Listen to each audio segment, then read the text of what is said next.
నమస్తే, వై న్యూస్కు స్వాగతం. రాటాక్ విత్ కే శర్మ.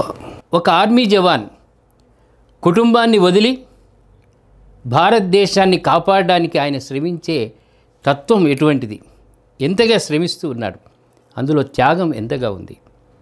వాస్తవానికి భారతదేశానికి ఉన్న రక్షణ కవచం ఎంత. అప్పుడప్పుడు తన యొక్క ప్రతాపాన్ని చూపిస్తూ జిహాదుల పేరిట పాకిస్తాన్ విజృంభిస్తున్న తీరు, ఆ పాకిస్తాన్కు ఉన్న శక్తి ఎంత. ఈరోజు మనతో ముచ్చటించడానికి ఎయిర్ ఫోర్స్లో 20 సంవత్సరాల పాటు అహర్నిశలు భారతదేశం కోసం శ్రమించి కేంద్ర ప్రభుత్వం విశ్రాంతినిచ్చి, వారి శ్రమను గుర్తించి వారికి విశ్రాంతినిచ్చి ఇప్పుడు అనేకమైనటువంటి రంగాల్లో అనేకమైన కార్యక్రమాలు నిర్వహిస్తూ ఎంతో బిజీ షెడ్యూల్లో ఉన్నా కూడా మన వై న్యూస్ విజ్ఞప్తిని మన్నించి దాసరపల్ల జోజి గారు ఈరోజు మన స్టూడియోకి ఇచ్చేశారు. వారికి సాదరంగా వై న్యూస్ ప్రేక్షక యాజమాన్యం తరఫున స్వాగతం పలుకుతున్నాను. నమస్తే. ఒక జవాన్ కావడానికి ప్రధానమైన కారణాలు ఉంటాయి రెండు. ఒకటి, కుటుంబ పరంగా తన అన్నలు లేకపోతే తండ్రి దాంట్లో ఉన్నట్టయితే మిగతా వాళ్ళకు కూడా ఆటోమేటిక్గా అంశంలో వస్తుంది. కొన్ని సందర్భాలలో వారికే అంటే మీలాంటి వాళ్ళకు ఉత్సాహం ఉండి ఆర్మీలోకి వెళ్ళడానికి ఆస్కారం ఉంటుంది. మీకు ఏ విధమైన ప్రేరణతో మీరు అటువైపు వెళ్ళారు? అందరికీ నమస్కారం. మరొకసారి భారతీయుడిగా ఒక విద్యా దశలో హిస్టరీ చదువుకున్న విద్యార్థిగా నేను చదివిన మన భారతదేశము, హిందుత్వము లేదా మన ఆచారాలు కట్టుబాట్లను తెలుసుకున్న వాడిగా నాకు తెలిసినది ఏంటంటే, మనకు పూర్వీకులు రాజుల తల్లులు వారి బిడ్డలకు ప్రారంభ దశ నుంచే, ఉగ్గుపాల దశ నుంచే వాళ్ళకు వారి దేశము, వారి భక్తి, వారి యొక్క సామర్థ్యాన్ని గురించి చెప్తూ వచ్చేవారు. సో నాకు అలాంటిదే అలవడింది. గ్రామీణ ప్రాంతం, నిత్యం కష్టం చేసుకొని మన దైనందిన జీవితాన్ని గడపాలి. అలాంటి వాతావరణంలో నేను పుట్టి పెరిగాను. నేను తర్వాతగా ఆ కుటుంబ పరంలో ముందు వెనుక ఎవరైనా ఇలా దేశ సేవలో ఉన్నారంటే మా స్వయాన మా మేనత్త గారి కుమారుడు, కొడుకు ఒక్కడే అయినా ఆ తల్లిదండ్రులు దృఢ నిశ్చయంతో యూనిఫామ్ వేసుకొని సేవలో పంపించారు వాళ్ళు. సో అలాంటి దానికంటే ఇంకా మెరుగైన ఉదాహరణ నాకు తెలియదు. సో అవి అలాంటివి ఉన్నాయి కాబట్టి నేను కూడా చదువు అనేది ఒక దశ వరకే. చదువు తర్వాత ఎవరో ఒకరు ఏదో ఒక వ్యాపకంలోకి వెళ్ళాలి. సో ఆ వెళ్తున్నది తన ఇష్టము, తన మనసులో ఉన్నది, తనకు నచ్చిన దాన్ని విభాగానికి వెళ్తే అది తప్పకుండా ఆ ధ్యేయం వరకు తీసుకువెళ్తుంది. రెండోది, ఇక్కడ స్వార్థం పరమార్థం రెండు ఉంటాయి. తల్లిదండ్రులు ఊహించుకున్నది వేరుంటుంది, పిల్లల భవిష్యత్తు దారి వేరే ఉంటుంది. దీని వెనకాల మీ తల్లిదండ్రులు ఏ విధమైన పాత్ర ఉంది? మీ తల్లిదండ్రులకు తల్లిదండ్రుల ధ్యేయము ప్రతి ఒక్కరిది ఒకటే ఉంది. తన సంతానము తనలాగా కష్టపడకూడదు, తనకంటే మెరుగైన జీవితంలో ఉండాలనే ప్రతి తల్లి, అది కూలి చేసేవారు కావచ్చు, లేకుంటే మిలీనియర్ అయినా కలలుగనేది అదే. కానీ కింది స్థాయిలో ఉన్న తల్లిదండ్రులు సంతోషం ఎప్పుడు వస్తుందంటే, తన బిడ్డ తనలాగా కష్టపడకుండా ఒక ప్రభుత్వ ఉద్యోగిగా లేకుంటే మెరుగైన స్థాయిలో జీవిస్తూ ఉన్నాడంటే అది వారికి తృప్తినిస్తుంది అది. సో అలాంటి వారిలో నేను నా కేటగిరీ అది. తండ్రి 5 సంవత్సరాల సమయంలో తల్లిదండ్రులను ఇద్దరిని కోల్పోయాడు. అన్నలు 2 సంవత్సరాలు 3 సంవత్సరాలు, అక్క సంవత్సరము పెద్ద. అంటే 10 సంవత్సరాల లోపలనే వీళ్ళు కుటుంబము రోడ్డున పడింది. సో అలాంటి దశలో మా నాన్నను పక్క ఊరిలోని రైతులు వారి ఇంట్లోనే పెట్టుకొని ఆయన చేత ఏమైతే చేయగలడో ఆయన చేత చేయించుకుంటూ వివాహ దశ వరకు ఆయన అక్కడే ఉన్నాడు. వివాహం అయిన తర్వాత కూడా నూతనంగా సపరేట్గా పోకుండా అక్కడే ఉన్నారు మళ్ళీ వారు కూడా. సో అదృష్టం అన్నది అప్పుడు కలిసి వచ్చింది వారికి. ప్రభుత్వంలో ఒక చిన్న అవకాశం వచ్చింది. ఆ అవకాశాన్ని ఆయన సద్వినియోగపరుచుకొని జియోలాజికల్ సర్వే ఆఫ్ ఇండియాలో అత్యున్నత స్థాయి వరకు ఆయన వెళ్ళగలిగాడు. సో అది స్ఫూర్తిదాయకం మాకు. సో అదే దశ కాకుండా ఎప్పటికైనా తల్లిదండ్రుల కష్టాన్ని మనం తెలుసుకొని పిల్లలు కూడా మంచి దశలోకి వెళ్ళాలి. తల్లిదండ్రులకు నేను చెడు పేరు తేవకూడదు, వాళ్ళ సంతోషాన్ని చూడాలి అనుకున్న వాళ్ళు ఎప్పటికీ పాజిటివ్గా వెళ్తారనేది నమ్మకం. రెండవది, మీరు ఏ సంవత్సరంలో ఆర్మీలోకి వెళ్ళగలిగారు? నేను ఇంటర్మీడియట్ సెకండ్ ఇయర్లో ఉన్న టైంలోనే తల్లిదండ్రులకు చెప్పకుండా నేను మొదటి పరీక్ష రాశాను. ప్రిలిమినరీ తిరుపతిలో రాశాను. సో పాస్ అయిన తర్వాత తల్లిదండ్రులకు చెప్పాను, ఇలా పాస్ అయ్యాను, హైదరాబాద్కు వెళ్తాను అని. సో అప్పుడు వాళ్ళు కోపం చేసి, మేము చదివించేదానికి మాకు ఇప్పుడు స్తోమత దొరికింది, పర్మనెంట్ ఉద్యోగం వచ్చింది, నువ్వు చదువు అంటే, లేదు నాకు ఎందుకు అనిపించింది, నేను వెళ్తాను అన్న. అయినా కూడా నేను ఇంకా పరీక్షలు పూర్తి కాలేదు, వెళ్ళలేదు కదా, సో నా ప్రయత్నం చేయనివ్వండి అని వాళ్ళని రిక్వెస్ట్ చేశాను. సో వాళ్ళు వారికి సమ్మతం ఇచ్చారు. కానీ నా అదృష్టవశాత్తు నేను పాస్ అయ్యాను. రెండోది అన్నయ్య, ఇప్పుడు ఈ మధ్యకాలంలో కానిస్టేబుల్ అంటే కొద్ది రోజుల క్రితం కానిస్టేబుల్ అంటేనే పిల్లనివ్వడానికి వెనక ముందు అయ్యేటువంటి రోజులు. ఆర్మీ అనేది దేశ రక్షణకు వాళ్ళు ఎక్కడికైనా మిమ్మల్ని ట్రాన్స్ఫర్ చేస్తుండొచ్చు, ఒక దగ్గర ఉంటారని నమ్మకం లేదు. మరి వైవాహిక జీవితంలో మీరు ఏమైనా సమస్యలు ఎదుర్కొన్నారా? వైవాహిక జీవితం అనేది పెళ్ళి అయిన తర్వాత.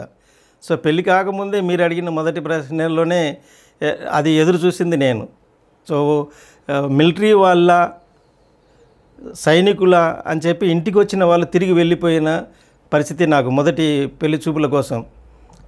వాళ్ళు రమ్మన్నారు, మా ఇల్లు చూశారు, వాళ్ళ ఇంటికి రమ్మన్నారు. సో మేము, మా తండ్రి గారు ఇంకా బంధువులతో అక్కడికి వెళ్ళినప్పుడు వాళ్ళు అక్కడ లేరు. ఎవరైతే అమ్మాయిని చూపించి ఓకే చేయాలనో వాళ్ళు లేరు.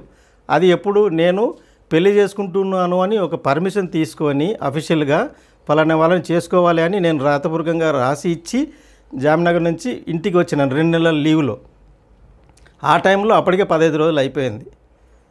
సో దాని తర్వాత అక్కడికి పోయి వచ్చిన తర్వాత అనిపించింది, వీళ్ళు ఎందుకు ఇలా అంటున్నారని. సో అప్పుడు తల్లిదండ్రులు చెప్పారు, ఇలా ఈ ప్రాంతంలో, గ్రామీణ ప్రాంతంలో ఇది సాధారణం, సైన్యంలోకి పంపడానికి ఇచ్చుకులుగా లేరు, సో దయవేసి ఎట్లుందో చూద్దామని. అక్కడ మొదటి బ్రేక్ పడింది మీకు. తదనంతరం మా బంధువు అయిన వరుసకు బావగారే, వాళ్ళ సంతానము 4 ఆడపిల్లలు. ఒక చివరిలో ఏదో కోరిక పూజలను చేయంగా పుట్టినాడు అని అంటారు మగపిల్లవాడు. సో 4 ఆడపిల్లలను వేసుకొని హైదరాబాదులో రెంట్ ఇళ్లలో ఎలా ఉంటారో అది మనం ఇప్పుడు ఊహించలేము, అప్పుడు అస్సలు ఊహించలేవాళ్ళు. సో వాళ్ళ ఇంటికి మా తరపున కొందరు మధ్యవర్తులు వెళ్ళి, ఇలా అబ్బాయి ఉన్నాడు, మీరు చేసుకుంటారంటే వాళ్ళ కాళ్ళకు దండం పెట్టి కడుక్కొని తీసుకుంటామని వాళ్ళు అన్నారు. రెండోది అన్న, ఒకటి ప్రథమం మీరు తల్లిదండ్రులు చెప్పకుండా దేశ రక్షణలో తన వంతు పాత్రగా మీరు ముందు వెళ్ళారు, తర్వాత తల్లిదండ్రులను ఒప్పించారు, అది పక్కన. ఎందుకంటే వివాహ వ్యవస్థలో భర్త ఎక్కడున్నా సరే, జాబ్ చేస్తున్నా సరే, మంచివాడైతే చాలు, తన భార్యను చక్కగా చూసుకునేటువంటి తత్వం ఉంటే చాలు. రెండోది, ఆర్మీ అనేసరికి ఎందుకో వెనుకబడతాను ఇయ్యొద్దు అనే భావన అప్పుడు ఉండే, ఇప్పుడు పోయింది. ఇప్పుడు వ్యక్తిగతంగా మీరు ఎక్కడున్నా వాళ్ళని పిలిచి ఇస్తున్నారు పిల్లలు, అది వేరు. రెండోది, మీ జీవితంలో మొట్టమొదట పోస్టింగ్ ఎక్కడొచ్చింది మీకు? నాకు ట్రైనింగ్ బెల్గాం డిస్టిక్ సాంబ్రా అనేది బేసిక్ ట్రైనింగ్, అంటే డ్రిల్ మాత్రమే ఉంటుంది. తర్వాత అక్కడ 6 నెలల తర్వాత ట్రేడ్ అనేది డిసైడ్ అవుతుంది, అంటే ఏ కేటగిరీకి వెళ్తారు, ఎలక్ట్రానిక్స్, ఎలక్ట్రికల్ ఇలాగా. సో బెంగళూరుకి 83 ఫిబ్రవరిలో వెళ్ళాను నేను. అక్కడ 9 నెలలు ట్రైనింగ్ అయిన తర్వాత మొట్టమొదటి ప్రాంతము ఇప్పుడు కల్లోలిత ప్రాంతంగా పిలువబడుతున్న కాశ్మీర్ ప్రాంతం, శ్రీనగర్. 84 మార్చిలో నేను వెళ్ళాను అక్కడికి. అక్కడ దాదాపు 3.5 సంవత్సరాల వరకు నేను అక్కడ నా వృత్తిని, నాకు నచ్చిన వృత్తిని నేను అక్కడ చేసి విజయవంతంగా మరో ప్రాంతానికి నేను 88 ఏప్రిల్లో తిరిగి అక్కడి నుంచి జామ్నగర్కి వచ్చాను నేను. జమ్మూ కాశ్మీర్ అంటేనే మంచుతో కూడుకుని చలి ప్రాంతం, ఉగ్రవాదుల మూలంగా అక్కడ ఎప్పుడు రక్తపాతం వేడిగానే ఉంటుంది. మీరు అక్కడికి వెళ్ళినాక, ఎందుకంటే ఇక్కడ గ్రామీణ ప్రాంతాల్లో పెరిగి ఇక్కడ జనజీవనంలో పెరిగినటువంటి మీరు అక్కడికి వెళ్ళినాక ఎలాంటి ఆలోచన వచ్చింది? అనవసరంగా చేరానా, లేకుంటే దేశ సరిహద్దుల్లో నేను నా భారతదేశాన్ని కాపాడుతాననే ఒక దృఢ నిశ్చయం? సో మొదటిది నేను చేరినప్పుడు లేదా నేను కాశ్మీర్కు 84 మార్చిలో వెళ్ళినప్పుడు ఈ వాతావరణం లేదు. అందుకే నేను అన్నాను ఇప్పుడు కల్లోలిత ప్రాంతం అని. అప్పుడు ప్రశాంత వాతావరణం. ఎక్కడెక్కడి నుంచో విదేశాల నుంచి ఆ ప్రాంతానికి వెళ్ళి భూలోక స్వర్గం అని పిలుస్తున్నవారు అందరూ అక్కడికి చూడడానికే ఎంతో ఖర్చు చేసుకొని వెళ్ళేవాళ్ళు. సో అలాంటి ప్రదేశానికి రాగానే నాకు చాలా ఆనందం అనింది. సో దానికి తోడు నాకు నచ్చినది కమ్యూనికేషన్స్ సిస్టమ్. సో ఆ కమ్యూనికేషన్ సిస్టంలో నేను అక్కడ ఎఫెక్టివ్గా చేయగలిగినాను. సో అది ఒక మనసుకు నచ్చింది. అది చలి, మంచు కొండలు, మంచును డబ్బాలు తెచ్చుకొని కరగబోసుకొని ఒక గ్లాసు నీళ్ళు వస్తే అవి తాగి ఉన్న రోజులతో ఇష్టం ఉన్నప్పుడు అది కష్టం అనిపించదు. అంటే అప్పుడు మరీ ప్రశాంతంగా ఉండేనా జమ్మూ కాశ్మీర్? పూర్తిగా. కాకపోతే ఏదో అది తొలకరి చినుకులు లాంటివి అప్పుడప్పుడు సూచాయిగా కనిపించేవి. బస్సులో కూర్చున్నప్పుడు వాళ్ళు స్ట్రైట్గా చెప్పే తుమ్ హిందుస్థానీ అనేవాళ్ళు. అంటే నినాదాలు తప్ప అక్కడ ఇంత రక్తపాతం లేదా? వ్యక్తిగతంగా చిన్న జస్ట్ ఒక పలకరింపు లాంటిది. హిందుస్థానీ ఆటో, కాలేహో ఆటో, దూర్ బైటో ఇలాంటి పదాలు వినిపించేవి అప్పుడు. కానీ ఇలాంటి మానవ హోమాలు కానీ ద్వేషభావాలు కానీ ఇలాంటి పరిస్థితులు లేవు. అందుకే అప్పుడు భూలోక స్వర్గం అన్నారు. ఏ సంవత్సరంలో? 84 నుంచి నేను 88 వరకు ఉన్నాను అక్కడ. అప్పుడు అంత ప్రశాంతంగా ఉండే. ఇప్పుడు ఇలాంటి పరిస్థితికి కారణాలు ఏమై ఉండొచ్చు? మారుతున్న లోకం, టెక్నాలజీ ఒకటి, తర్వాత వాళ్ళ భావాలను ఏ రూపంగా తెలియజేసుకోవాలనే విధి విధానాలు లేని వారి వల్ల ఇలాంటిది వస్తుంది. సో అదృష్టము అన్నది నేను తప్పక చెప్పాలి. 88 ఏప్రిల్లో నేను అక్కడి నుంచి జామనగర్కి వచ్చాను. 88 మే నుండి మొదటి ఈ కల్లోలం స్టార్ట్ అయింది.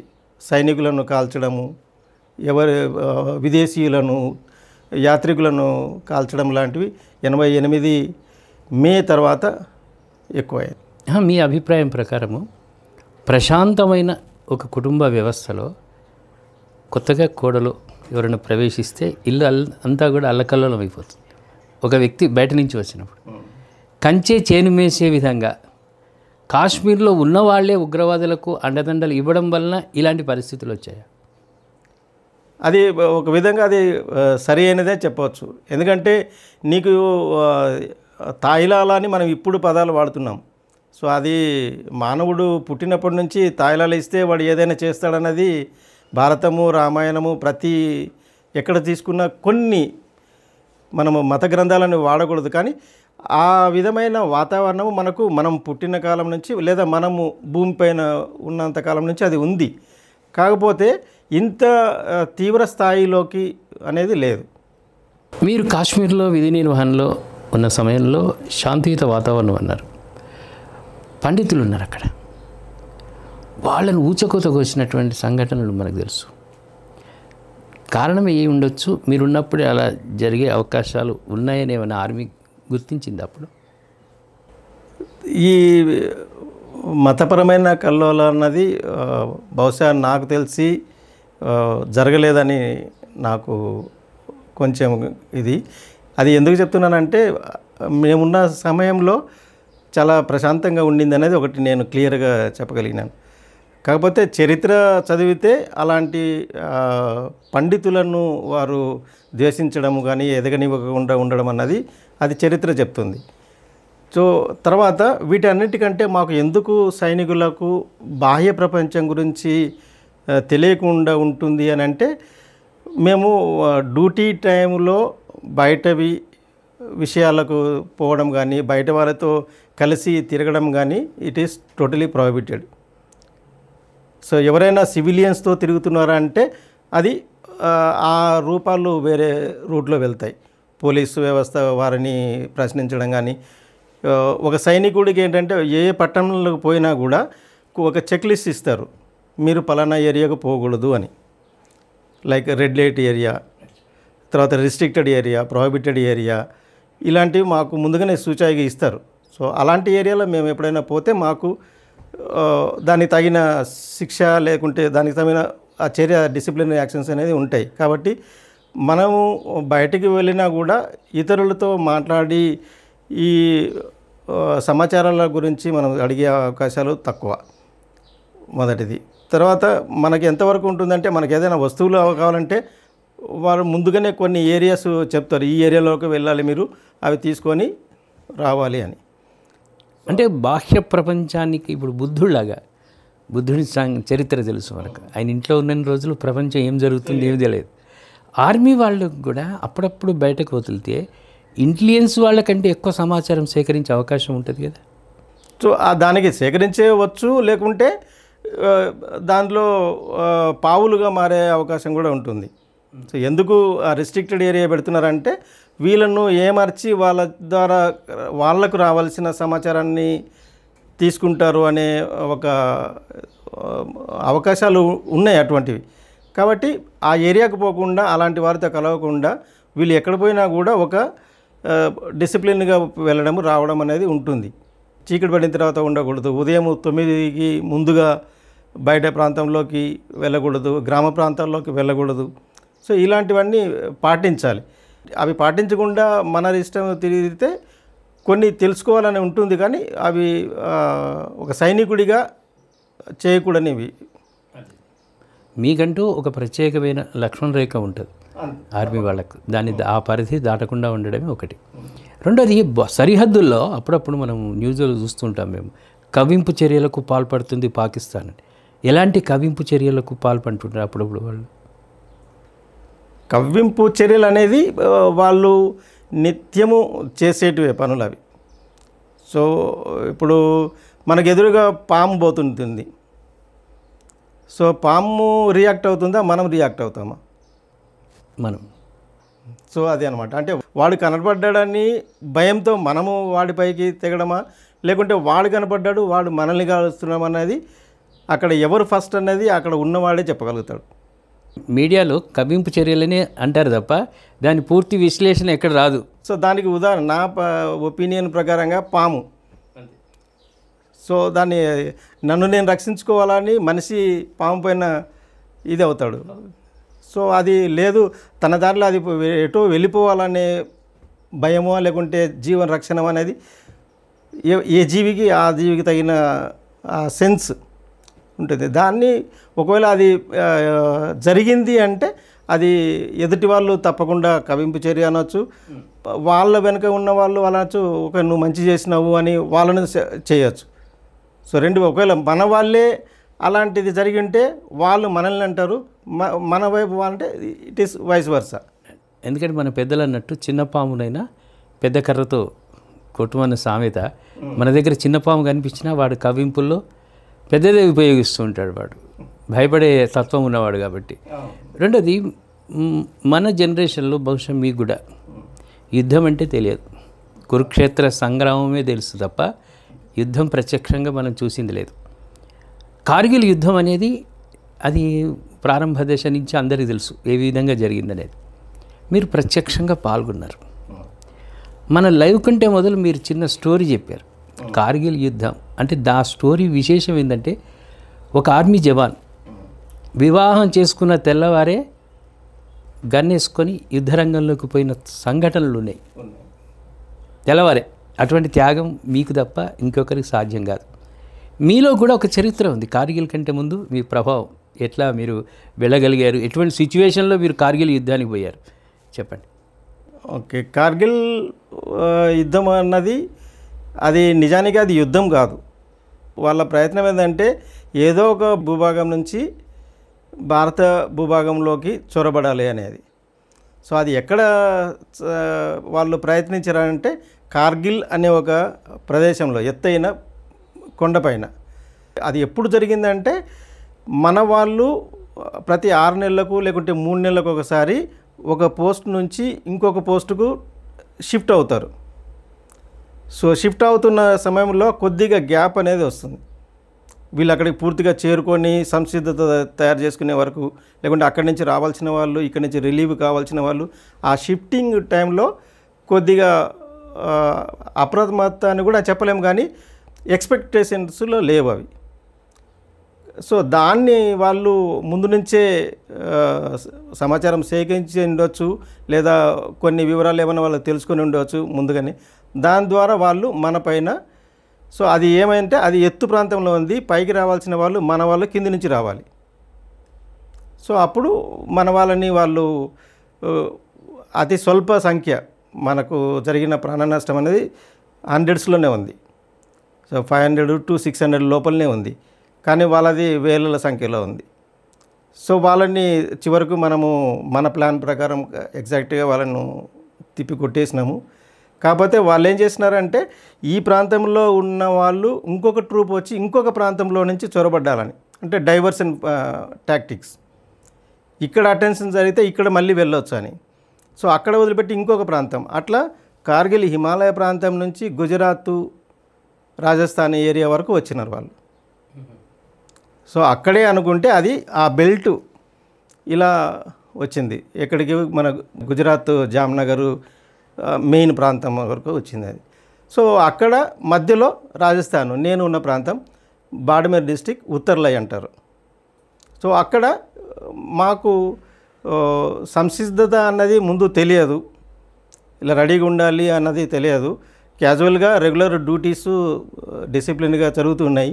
సడన్గా అది జరిగిన రోజు నా పరిస్థితి మీకు తెలియజేయాలి. ఏంటంటే నాకు అక్కడి నుంచి ట్రాన్స్ఫర్ అయింది, రాజస్థాన్ నుంచి కోయంబత్తూరుకు వెళ్ళాలి. సో కోయంబత్తూరు అన్నది భూలోక స్వర్గం అని కూడా అంటారు. మళ్ళీ కోయంబత్తూరు ఊటీ పక్కన. సో అక్కడికి వెళ్ళాలంటే ఈ రాజస్థాన్లో ఉండే కొన్ని ప్రదేశాలను చూసి, ఆ థార్ ఎడారి అవి ఇవి చూసి పిల్లలకు కూడా చూపించి వెళ్దామని పిల్లలను రమ్మన్నాను, స్కూల్ సెలవులు కాబట్టి. సో అక్కడికి నా సెలవులు ఇంకా ఉన్నాయి, కానీ పిల్లల్ని నేను అహ్మదాబాద్కు వచ్చి నైట్ తీసుకొని ఇంట్లో డ్రాప్ చేసినాను. మధ్యరాత్రి 3:30-4 ప్రాంతంలో కమాండర్ గారు మనిషిని పెట్టి పంపించారు. సారు లీవ్ గురించి నువ్వేం అడగొద్దు, సార్ను నేను పిలుస్తానను, రమ్మని చెప్పు అన్నారు. సో పరిగెత్తుకుంటూ వెళ్ళాం.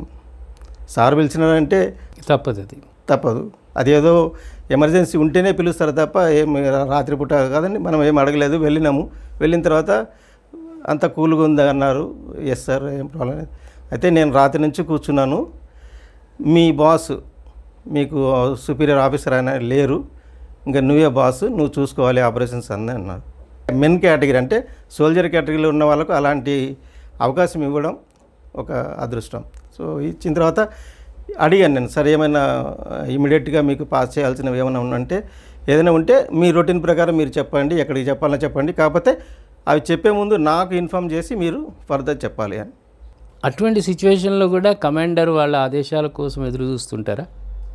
చూడాలి అది. ఎందుకంటే పాకిస్తాన్కు మేము అంటే ప్రారంభ దశలో ఆ ప్రాంతంలో నేను కాశ్మీర్లో ఉన్నప్పుడు అప్పుడప్పుడు మాటలలో కొన్ని అంటే ఈవినింగ్స్ చాటింగ్ అలాంటి దాంట్లో అనుకునే వాళ్ళం. అంటే పాకిస్తానీ సైనికుల జోబులో గోళీలు రెడీగా ఉంటాయి, కానీ భారతీయుల దగ్గర గోళీలు ఉంటాయి కానీ అవి రైఫిల్లోనే ఉంటాయి. అంటే వాడు ఎప్పుడంటే తీసి జేబులో తీసి కొట్టేయచ్చు. మనదేంటంటే సార్ చెప్తేనే దాన్ని తీసి లోడ్ చేసి ఏం చేయాలనేది, అంటే ఆ రెస్ట్రిక్షన్స్ ఫాలో కావాలి. ఎందుకంటే ఏదో ఎదుట చూసి అది భయాందోళన చెంది ఓపెన్ కావడం కాకుండా you should wait for the clear instruction. మీరు ఎన్ని రోజుల పాటు కార్గిల్ యుద్ధంలో పాల్గొన్నారు? అది మేలో స్టార్ట్ అయిన తర్వాత నుంచి జూలైలో ఎండ్ అయింది, 26వ తేదీ. అది అఫీషియల్గా తర్వాత డిక్లేర్ అయింది, కానీ నేను అక్టోబర్ వరకు అక్కడే ఉన్నాను.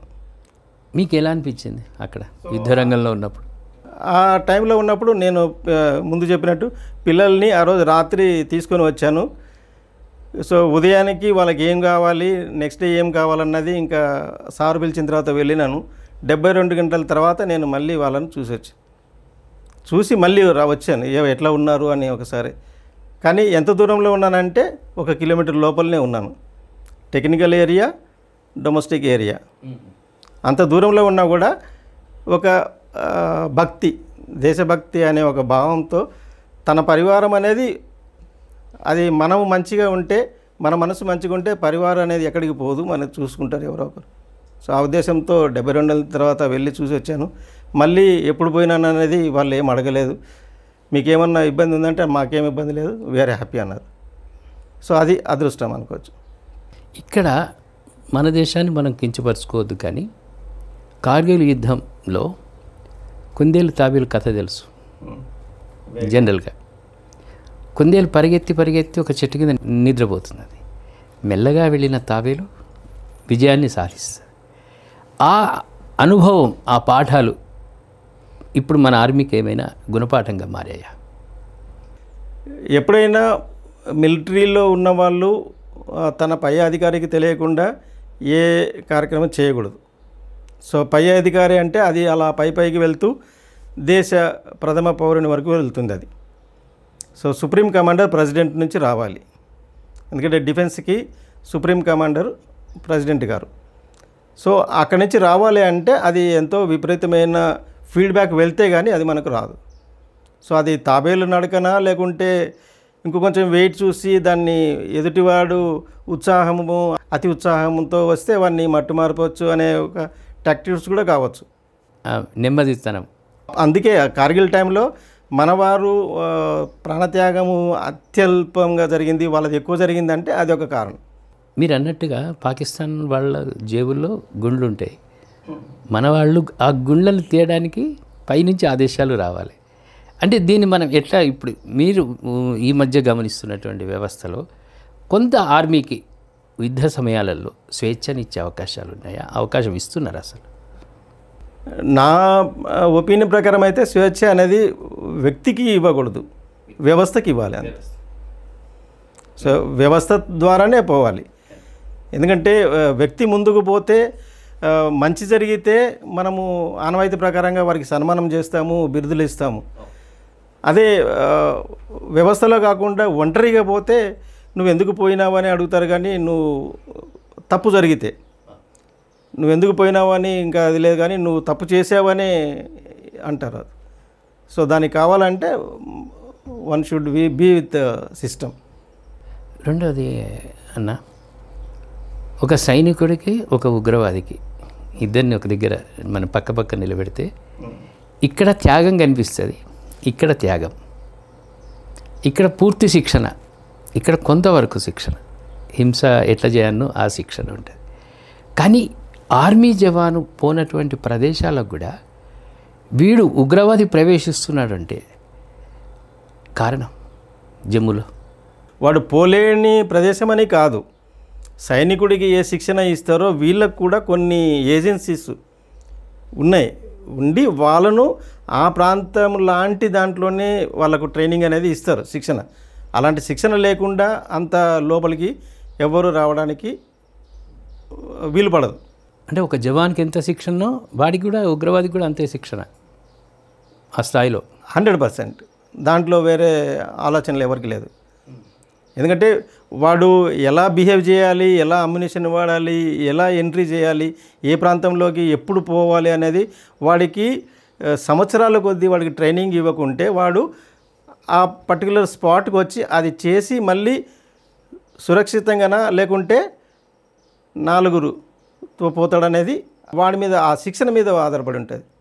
ఇప్పుడు మనము మన మహానుభావులు అభినవ్ పైలట్, సో ఆయన అక్కడికి వెళ్ళి అంత జరిగిన తర్వాత కూడా ఆయన ప్రాణాలతో బయటపడ్డాడు. సో అది ఏదంటే వాళ్ళకున్న ఆ దృఢ నిశ్చయం. సో వీళ్ళకి ఏంటంటే నెగిటివ్స్ నింపినారు, మనకేంటంటే పాజిటివ్స్ నింపినారు. సో బాహుబలి సినిమాలో కూడా ఒక మనిషిని కాపాడినందుకే అతన్ని రాజును చేస్తామనేది తల్లి. 100 మందిని చంపినందుకు కాదు, ఒక ప్రజని కాపాడినందుకు. అంటే ఆ కోడ్ ఎథిక్స్ అవనేది వాళ్ళకు ఇచ్చిన వాళ్ళకే సైనికులకు ఉంటాయి. అవి వాళ్ళకు అదేం లేదు, ఎదుట పడినవన్నీ కాల్ చేయాలి. పహల్గామ్లో చుట్టూ మంచుకొండలు, నెల రోజుల నుంచి రెక్కి నిర్వహిస్తున్నారు. ఇంటెలిజెన్స్ అనేది ఖచ్చితమైన ప్రభుత్వానికి ఎప్పటికప్పుడు ఎలక్షన్ సమయంలో వాళ్ళు సమాచారం అందిస్తుంటారు, పలానా దగ్గర పలానా చోట వ్యతిరేకత ఉంది. అది దేశ రక్షణలో కూడా ఇంటెలిజెన్స్ గొప్పనైన పాత్ర. ఎన్నో సందర్భాల్లో వాళ్ళు సమాచారం అందించారు. నెల నుంచి రెక్కి నిర్వహిస్తున్నా కూడా ఆర్మీకి సమాచారం లేక ఈ బలైపోయారు వీళ్ళు. కొన్ని సందర్భాల్లో ఆర్మీ ఏమైనా నిర్లక్ష్యం వహించిందా? టూరిస్టులో జమ్మూ కాశ్మీర్కు 370 జీవో రద్దు తర్వాత చాలామంది వస్తున్నారు. ఇటువంటి సిచ్యువేషన్లో ఇంటెలిజెన్స్ వైఫల్యం అనొచ్చా అనొద్దా? సో ఇంటెలిజెన్స్ వైఫల్యం అనేదానికంటే వాళ్ళు సిస్టమ్ని ఎలా వాడుకున్నారని చెప్పవచ్చు. మనది అంటే లిబరల్ డెమోక్రటిక్ సిస్టంలోకి మనం ఉన్నాము. ఎవరు వస్తున్నారంటే విత్ ఐడెంటిటీ వస్తున్నారు. సో అలాంటి ఐడెంటిటీస్ సంపాదించిన వాళ్ళను ఇప్పుడు అది జరిగే ప్యాసివ్ డిఫెన్స్ అంటారు. యాక్టివ్ డిఫెన్స్, ప్యాసివ్ డిఫెన్స్ అయిపోయిన తర్వాత చర్యలను మొదలుపెట్టి రాబోయే కాలంలో తిరిగి అలాంటివి జరగకుండా చూసుకోవడం అనేది చేస్తుంది.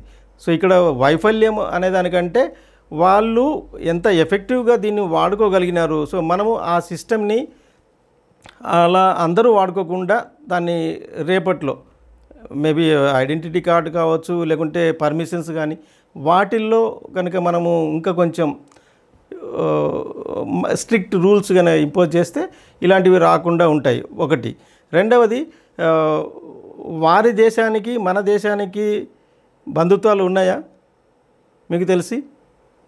ఇప్పటికీ మెడికల్ పరంగా బంధుత్వాలు ఉన్నాయి మనకు.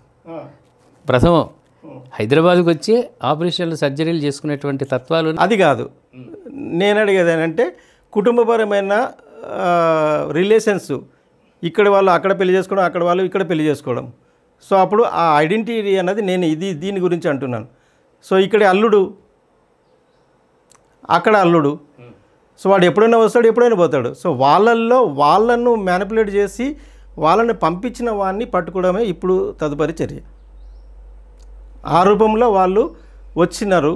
సో పహల్గామ్ అనేది ఇట్ ఈస్ ఓపెన్.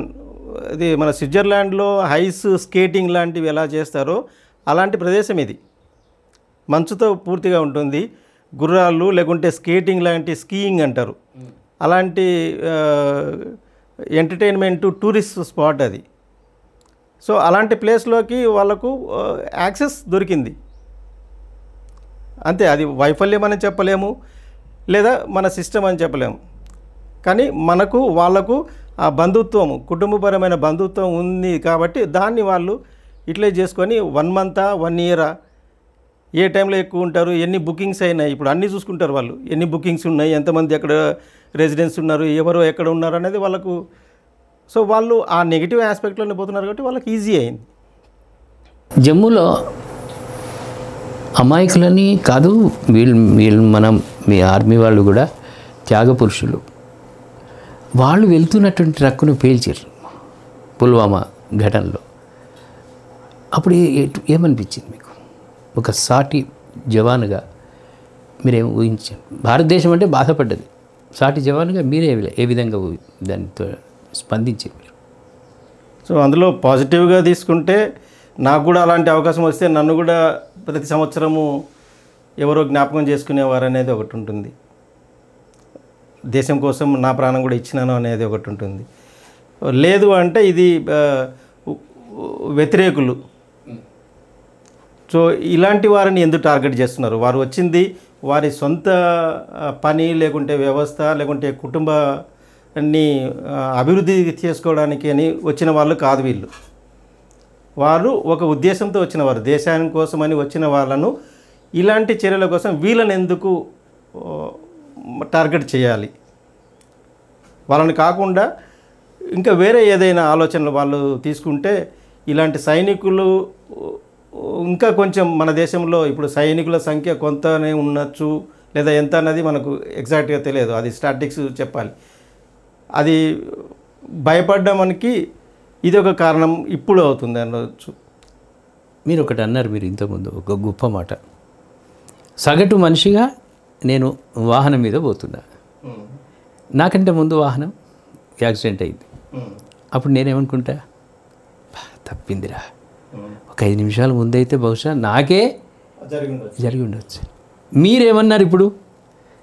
ఒకవేళ అదే బ్లాస్టింగ్లో నేనుంటే దేశం కోసం ప్రాణం విడిచానన్న ఆత్మతృప్తితో పాటు ప్రతి సంవత్సరం నన్ను జ్ఞాపకం చేసుకునేవాళ్ళే. ఇది మీకు ఈ శిక్షణ సమయంలో ఇచ్చే గ్లూకోసా మీకు? అదే ఒక సైనికుడిని మలచాలి అంటే అలాంటి శిక్షణలు తీసుకున్న వాళ్ళే అలాంటి మాటలు చెప్పడానికి లేకుంటే ఆ ఉద్దేశంతో ఉండగలుగుతారు. ఇప్పుడు ఎవరైనా విద్యను గురించి ఆలోచిస్తే బ్రిటిష్ వాళ్ళ సమయంలో విద్య అని అంటారు. సత్రంలో చదువుకున్నా ఇప్పటికీ ఆ అక్షరాలు పొల్లు పోకుండా మాట్లాడే విద్య మనకు వచ్చింది. సో ఇప్పుడు ఉన్నది ఏంటంటే సైనికులకు ఆ విధంగా ఇస్తేనే వాళ్ళు సైనికులుగా ఉండగలుగుతారు. లేకుంటే వాళ్ళు కూడా ఏదో శక్తిలాగా మారి దేశద్రోహానికి పాల్పడవచ్చు.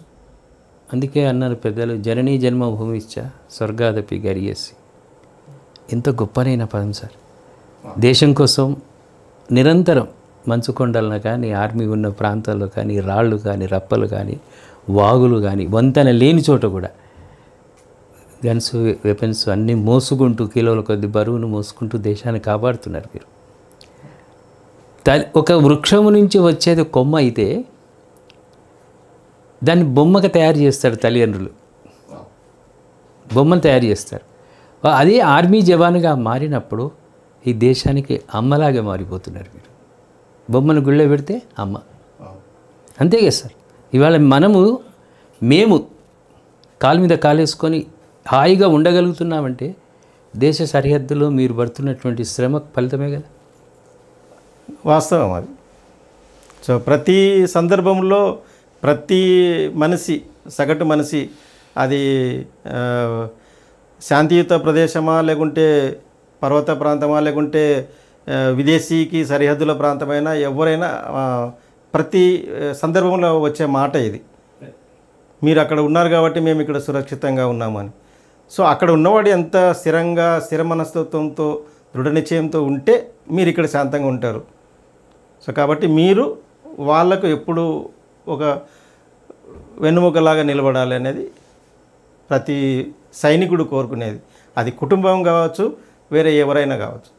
ఇంకోటి సార్, ఇప్పుడు మీరు క్రైస్తవ మతం నిర్భయంగా మీరు చెప్పుకుంటారు, ఏమాత్రం ఏమరపాటు వహించారు మీరు. సిక్కులు మేరా భారత్ మాతాకి జై అంటారు, మీరు భారత్ మాతాకి జై అంటారు. ముస్లింలు కూడా వాళ్ళు కూడా భారత్ మాతాకి జై అంటారు. కొన్ని సందర్భాల్లో క్రికెట్ మ్యాచ్లో పాకిస్తాన్ గెలిస్తే సందులలో జెండాలు ఎగిరేసిన వాళ్ళు కూడా ఉన్నారు. మనం అందరినీ ఆ గాడిలో కట్టలేము. కానీ భారతదేశంలో మేరా భారత్ అని ప్రెస్ మీట్లు పెడుతున్నారు. ఇప్పుడు హైదరాబాద్లో ఎంఐఎం పార్టీ వాళ్ళు ఉగ్రవాదులు చేసింది తప్పే అని అంటూనే నరేంద్ర మోడీ వైఫల్యం చెందిండని ఒక కారుకూత. అటువంటి వాళ్ళు ఆర్మీలోకి రాకపోవడానికి ప్రధానమైన కారణం మన దేశమే కదా సార్. అన్నదానం చేస్తుంటే అన్నదానం చేసిన యజమాని కూడా తింటాడు, తినాలి. మన దేశం అన్నప్పుడు వాళ్ళు ఆర్మీలోకి వెళ్ళకపోవడానికి ప్రధానమైన కారణం ఏమై ఉండొచ్చు? ఒకటి వాళ్ళ కుటుంబ వ్యవస్థ, రెండవది వాళ్ళ వంశపారంపర్యంగా వచ్చే కొన్ని సిద్ధాంతాలు కావచ్చు, లేకుంటే వాళ్ళకు ఇప్పుడు ఎంతో ఆస్తులు ఉన్నాయి. సో సగటు మనిషి బిలో పావర్టీ, యావరేజ్ పావర్టీలో ఉన్న వాళ్ళు ఏం చేస్తారు, తప్పకుండా చదవాలి, ఒక ఉద్యోగం తెచ్చుకోవాలనుకుంటారు. సో ఉద్యోగం తెచ్చుకోవడానికి నాకు ఇంత స్తోమత ఉండాలి అంటే ఆల్టర్నేటివ్ ఆర్మీలోకే వెళ్తారు. ఒకటి నేను దీన్ని ఖండిస్తున్నాను. జీవన ఉపాధి కోసం వెళ్ళేవాళ్ళు కొంత ఉంటే, నా దేశం కోట్ల శ్రీమంతుల పిల్లలు కూడా సార్ తల్లిదండ్రులను ఒప్పించి ఆర్మీలో ఉన్నారు సార్. ఇప్పుడు అదే కాదంటారా? ఇప్పుడు వస్తుంది ఆ కేటగిరీలో మాజీ సైనికుల ఆఫీసర్స్ పిల్లలు ఇప్పుడు పైలట్లుగా ఉన్నారు, ఆఫీసర్స్గా ఉన్నారు, ఇంకా కింది స్థాయికి వరకు కూడా ఉన్నారు. సో అది వాళ్ళకి ఎందుకు వస్తుంది అంటే ఆ ఒరవడి దాన్ని తీసుకురావడం ఒకటి, ప్లస్ దాన్ని ప్రోత్సహించేవాళ్ళు. సో మాకెందుకు అన్నది కొంత భావన అయితే, మాకు కూడా కావాలి అన్నది కొంత భావం. సో ఇప్పుడు ఉత్తరప్రదేశ్, అటు నార్త్ ఇండియాలో తీసుకుంటే అప్పట్లో ప్రతి కుటుంబం నుంచి, ఇప్పుడు మన దగ్గరలో ఉన్న కట్కూరు విలేజ్లో ఎలా అయితే ప్రతి కుటుంబంలో ఒక సైనికుడు ఉన్నాడో, అలాగే మన ఉత్తర భారతదేశంలో ప్రతి ఇంటి నుంచి ఒక సైనికుడు, ఒక వ్యక్తి, మగ మనిషి ఖచ్చితంగా సైన్యంలోకి పోవాలి. సో అది ఎందుకు వచ్చిందంటే వాళ్ళు అలాంటి పరిస్థితుల్లో వాళ్ళు వెళ్తూ వస్తున్నారు. కానీ మన దక్షిణ భారతంలో అది లేదు, అది కొంచెం తక్కువ. ఆర్మీలోకి వెళ్ళడం అనేది కొంత తక్కువ. కానీ ఉత్తరాదిలో మీరు అన్నట్టు ప్రతి కుటుంబం నుంచి కూడా కొన్ని గ్రామాలు ఆర్మీలోకి వెళ్ళిన వాళ్ళు ఉన్నారు. సో అందుకే మనకు తెలంగాణలో ఉన్న ఒక గ్రామం కట్కూరు ఒకటి ఉదాహరణ. ఎంతో పాపులర్, వందల సంఖ్యలో ఉన్నారు. సర్వింగ్ వాళ్ళు ఉన్నారు, మాజీ సైనికులు ఉన్నారు. అది మన సిద్దిపేట జిల్లాకు మాజీ సైనికుల సంఘము మేము ఏర్పరిచిన తర్వాత అది తెలిసింది మాకు. దాంతోపాటు ఆ ప్రాంతం మద్దూరు, హుస్నాబాద్ మనకు సిద్దిపేట జిల్లాకు కలిపిన తర్వాత వాళ్ళకు మాకు పరిచయం అయింది. మీరు ఒక మాజీ ఉద్యోగిగా ఇప్పుడు ప్రస్తుతం ఈ 2-3 రోజుల నుంచి జరుగుతున్న సిచ్యువేషన్లో 10 మంది గుంపు ఉన్నవాళ్ళు పటాకులు కాలుస్తున్నారు, 100 మంది ఉన్నవాళ్ళు మౌనంగా ఉండి సమయం వచ్చినప్పుడు దాడి చేద్దామని చూస్తున్నారు. దీనికి ఎవరు గెలుపు ఎవరు ఓటమి అనేది పక్కకు పెడితే ఇది మనల్ని గిచ్చి యుద్ధానికి సిద్ధమైంది పాకిస్తాన్, అంతే కదా. మన పద్ధతిలో మనము ఉంటే మనల్ని వాళ్ళు గిచ్చారు. ఇప్పుడు మీరు ఒక ఆర్మీగా, రిటైర్డ్ ఆర్మీ వ్యక్తిగా మీరు ఏమనుకుంటున్నారు? అసలు ఈ యుద్ధాన్ని ఎలా వర్ణిస్తున్నారు? ఇది వాళ్ళ ఉద్దేశాలను లేకుంటే వాళ్ళకు కావాల్సిన అవసరాలను డైవర్ట్ చేసుకొని లేకుంటే అట్రాక్షన్ని తీసుకోవడం కోసం ఒక చర్యగా భావించవచ్చు. సో వాళ్ళ అవసరాలు ఏమన్నది వాళ్ళు నేరుగా ప్రభుత్వానికి తెలియజేసి తీసుకోలేనప్పుడు, ఇలాంటి సందర్భాలు వచ్చినప్పుడు మనం సడన్గా ఇప్పుడు మన పెద్దలు మేము అవి తీసేస్తాము ఇవి తీసేస్తామన్న తర్వాత మేము ఇలా అనుకుంటున్నాము ఇదెందుకని మళ్ళీ వాళ్ళు రిటర్న్ రావడం జరుగుతుంది. సో అప్పుడు వాళ్ళ ఉద్దేశం ఏంటిది, మన ఉద్దేశం ఏంటిది? సో అది కనుక దాన్ని మనము క్లారిఫై చేసుకోగలిగితే తప్పకుండా అది వాళ్ళు చేసిందే తప్పు అనిపిస్తుంది. ఒకటన్నా, మీ ఇల్లు మా ఇల్లు పక్క పక్కనే. నేను మీ ఇంటి నుంచి కరెంట్ తెచ్చుకుంటున్నా, నా అవసరం. నీతో కొట్లాడి పెట్టుకున్న సమయంలో మీరేం చేస్తారు? మధ్యలో సర్వీస్ వేరు కట్ చేస్తారు. అంటే నేను నీ మీద ఆధారపడుతున్నా, మీరు నా మీద కాదు. ఇవాళ పాకిస్తాన్ కూడా సింధు జలాల మీద ఆధారపడుతున్నది, ఎడారిగా మారే అవకాశం ఉంది. అంత బరితెగింపు ఎందుకు పాకిస్తాన్? అదే తన స్థాయిని మరచి జీవించడం అనేది. ఇప్పుడు మీరు ఇచ్చిన ఉదాహరణలోనే మీరు వాళ్ళకు ఎప్పుడు కృతజ్ఞతలుగా ఉండాలి. సో అట్లా కాదు, నాకు స్థాయి పెరిగింది, నాకు అది ఉంది ఇది ఉంది అని మీరు చేస్తే న్యాచురల్గా నా చేతిలో ఏముందో నేను ఇమ్మీడియట్గా చేయగలిగి నేను చేయగలుగుతా. స్థాయి పెరిగితే ఆధారపడాల్సిన అవసరం ఏంటి సార్? నీకు ఆధారపడకుంటేనే కదా స్థాయి పెరగడం. ఇది మర్చిపోతున్నారు, ఈ స్థాయిని మర్చిపోయి తను అది ఊహాలోకంలో వచ్చిన స్థాయిని చూసుకుంటున్నారు తప్ప మేము ఇలా అటాక్ చేయగలుగుతాం ఇలా చేయగలుగుతామని అది చూస్తున్నారు తప్ప బేసిక్స్ వాళ్ళు మర్చిపోతున్నారు. వాళ్ళకు చూసుకుంటే మన ఆర్మీ బలం ఎంత?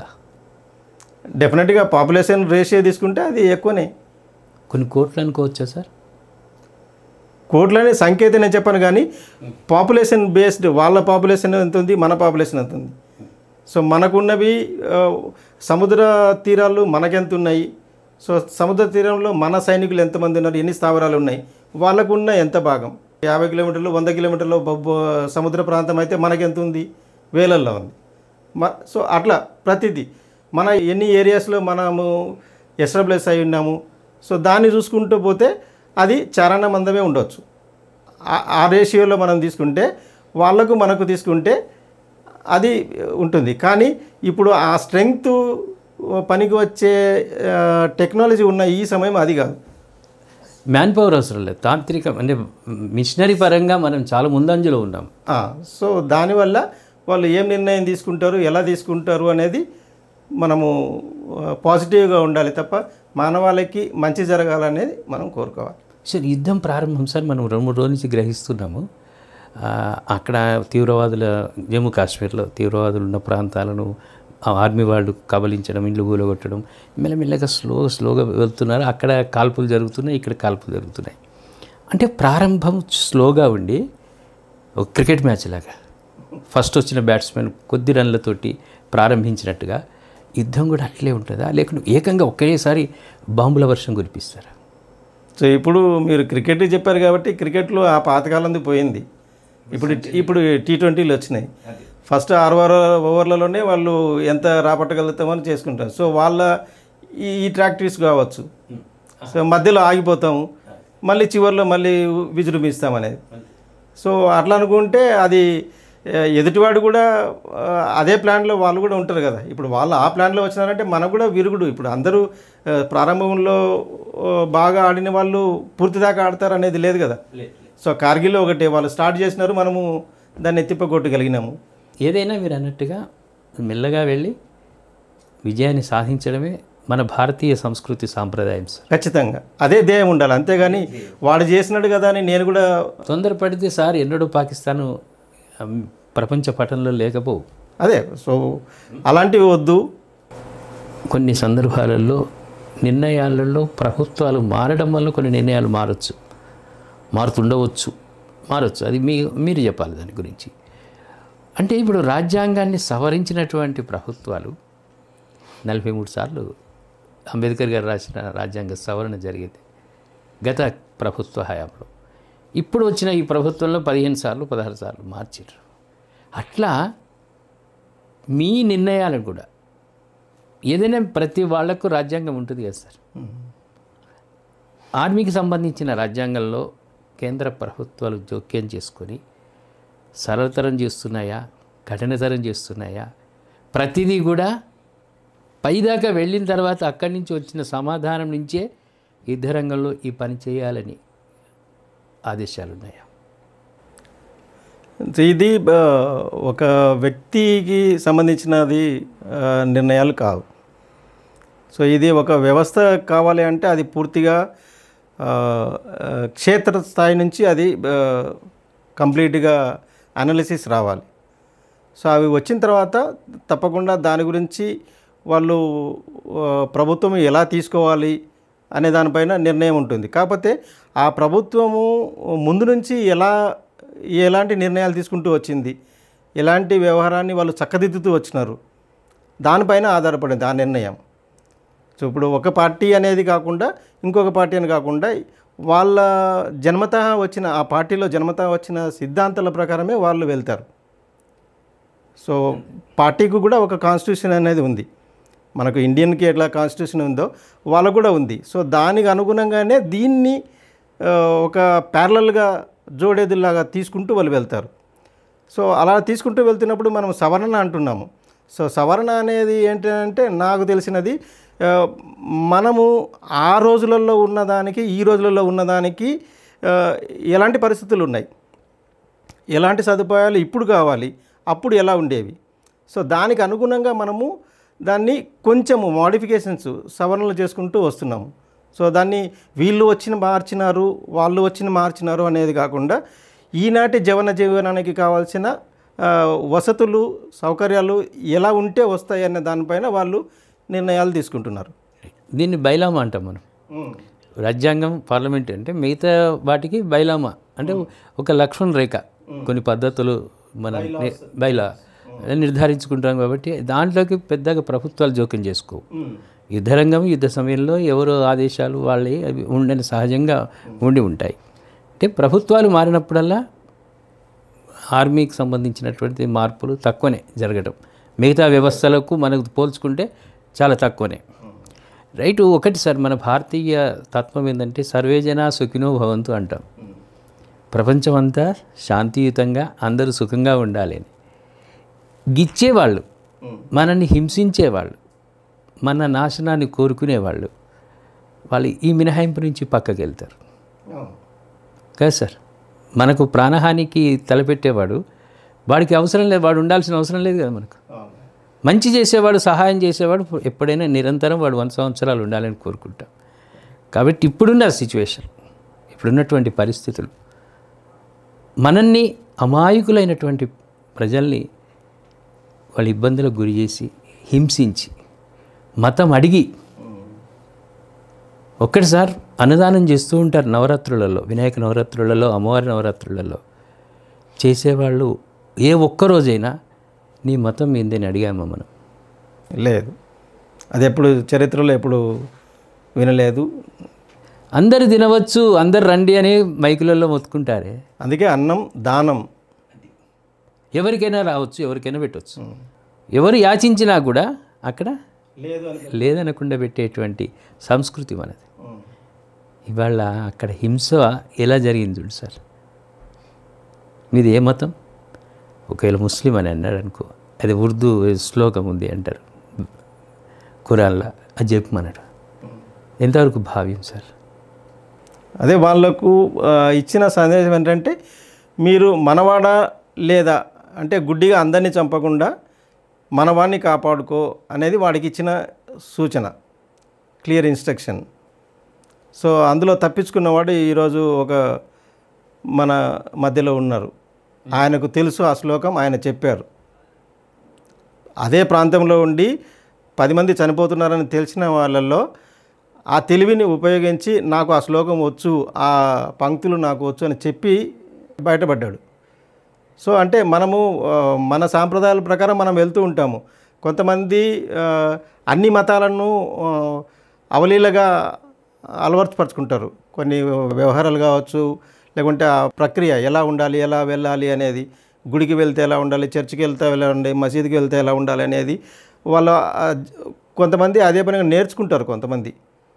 సో అలా బయటపడ్డాడు ఆయన. సో అది దానికి అది అలాంటివి మనము బహుశా దైవము కనికరించి ఇలాంటి మందు జరగకూడదు అనేది మనం కోరుకుందాం.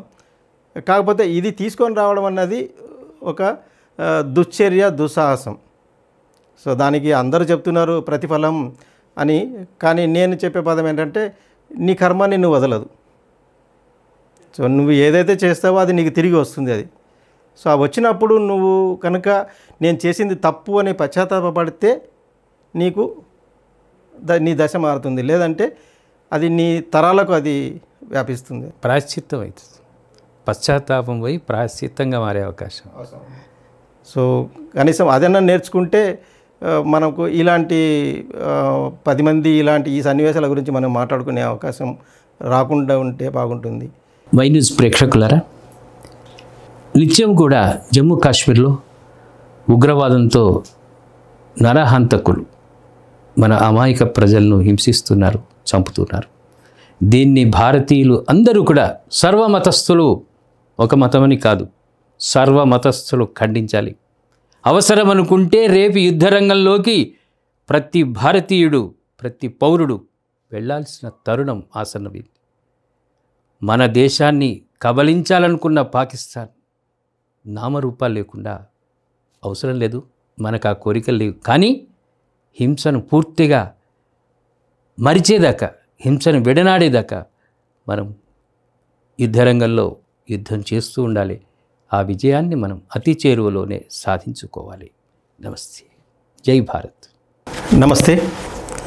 చివరిగా అందరూ బాగుండాలి, అందులో నేను ఒక్కడే ఉండాలనే కోరిక కాకుండా అందరిలో నేను ఒకడిగా ఉండాలని కోరుకోవాలి.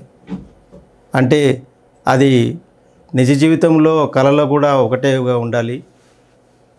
జనస్రవంతిలో ఉన్నప్పుడు అది అందరూ పాటించాలి. పూర్వకాలము ఏ పండుగ జరిగినా, ఏ సందర్భం జరిగినా ఊరంతా ఒకే చోట గుమికూడి ఆ పండుగను, సందర్భాన్ని కొనియాడిన స్మృతులు నాకు ఇంకా తాజాగా ఉన్నాయి. సో అలాంటి వాతావరణం రావాలంటే తిరిగి ఆ పూర్వకాలంలాగా మనము సమిష్టిగా, కులమతాలకు అతీతంగా మనము జీవించాలని కోరుకుంటూ, వేర్పాటువాదం కాకుండా సమవాదంతో అందరం ముందుకు పోదామని కోరుకుంటూ, నాకు ఈ అవకాశం ఇచ్చినందుకు ధన్యవాదాలు. ఇప్పటివరకు కూడా జోజి గారితో ఆర్మీకి సంబంధించినటువంటి అంశాల గురించి, దేశ పరిస్థితుల గురించి వారు వివరంగా చెప్పారు, అది వాస్తవం. కాకపోతే ఒక పోలీస్ ఆఫీసర్కు కనిపించేవి 3 సింహాలు, కనిపించేది ఒక సింహం ఉంది అనే ఒక డైలాగ్ మనకు తెలుసు. జోజిలో కూడా ఇంకొక కోణం ఉంది, అది నేను ఇప్పుడు చెప్పా. అతి త్వరలో ప్రత్యేక కార్యక్రమం రూపంలో అది మీ ముందుకు రాబోతుంది. ఆ కార్యక్రమంలో మనం చూద్దాం. సార్, చాలా విలువైన సమయాన్ని ఈ సమయంలో మీరు అందించినందుకు మీకు మా వై న్యూస్ ప్రేక్షకుల తరఫున కృతజ్ఞతలు, ధన్యవాదాలు తెలుపుతున్నాం.